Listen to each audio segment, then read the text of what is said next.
We're now going to start working with you on your first year goal. Know the direction that you're aiming towards with your company. And we're going to take the first year goal and we're going to break it into tangible steps. We call those quarter milestones, or 4-quarter milestones rather. And we're going to do it backwards. You already have your 4th quarter goal, which is your 1-year goal, essentially. Make it specific and measurable, something beyond what you would normally do on your own. Okay, specific and measurable, like in sports. Using a sports analogy, my favorite sport is soccer or international football. These specific and measurable results are the team with the highest score in 90 minutes wins. Very structured, very easy to follow. The same with your goal. You need to make sure that it's specific and measurable, and the reason why it's specific and measurable is because you wrap your brain around whatever you're thinking at that time. So if it's specific and measurable, your brain will wrap around that issue and figure out how to make it happen. So you want to avoid vague questions. For example, a vague question might be, why am I not successful? Why haven't I made an impact on the planet yet? And so on. Well, your brain will go to work on that and say, well, you're not successful because, and you haven't made an impact because, and so on.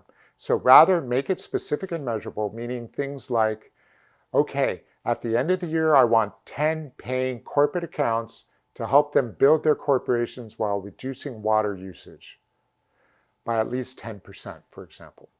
So that's your 4th quarter goal. Well, where do you need to be at the end of 3 quarters to have 10 paying customers at the end of 4 quarters?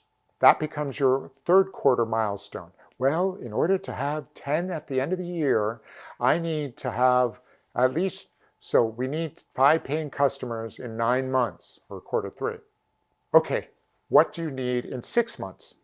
Well, okay, we need to have our first paying customers lined up in 6 months.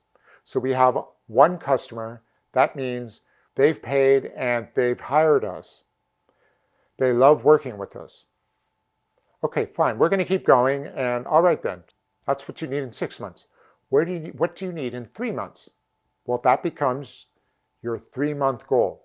You're going to incorporate that. Let's say you need to have your attorneys lined up, you need to be incorporated, you have to have your price points figured out, and so on. So in 3 months, you're going to be figuring all that out, and that's what needs to happen in the next 3 months. The other piece I want to work with you on is the 1st quarter, and only the 1st quarter, the first 3 months.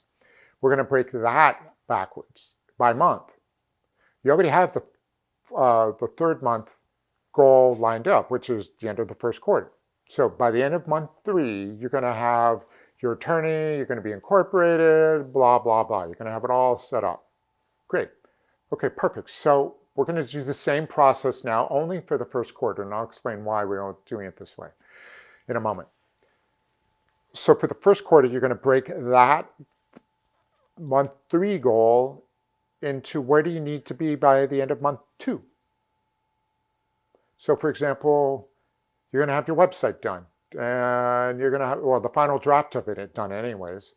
And whatever it is that you need to have, your corporation papers are issued and filed, you're going to need your bank account set up, and so on and so on.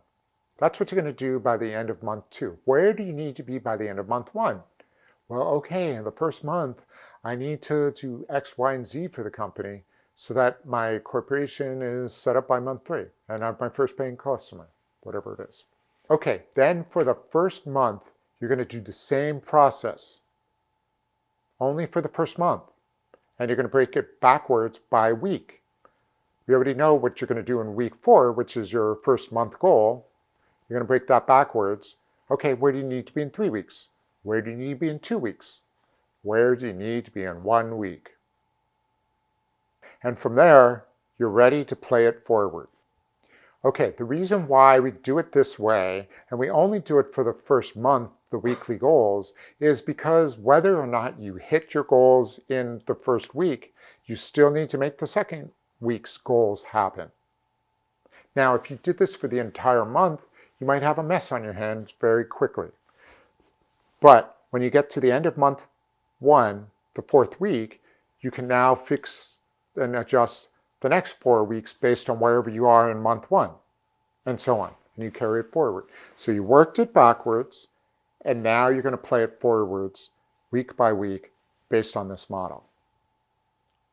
So now you know what you got to do this year to create your 5-year goal, and you also know what you have to do this week to make your 5-year goal happen, what you're going to be doing for the first year towards that.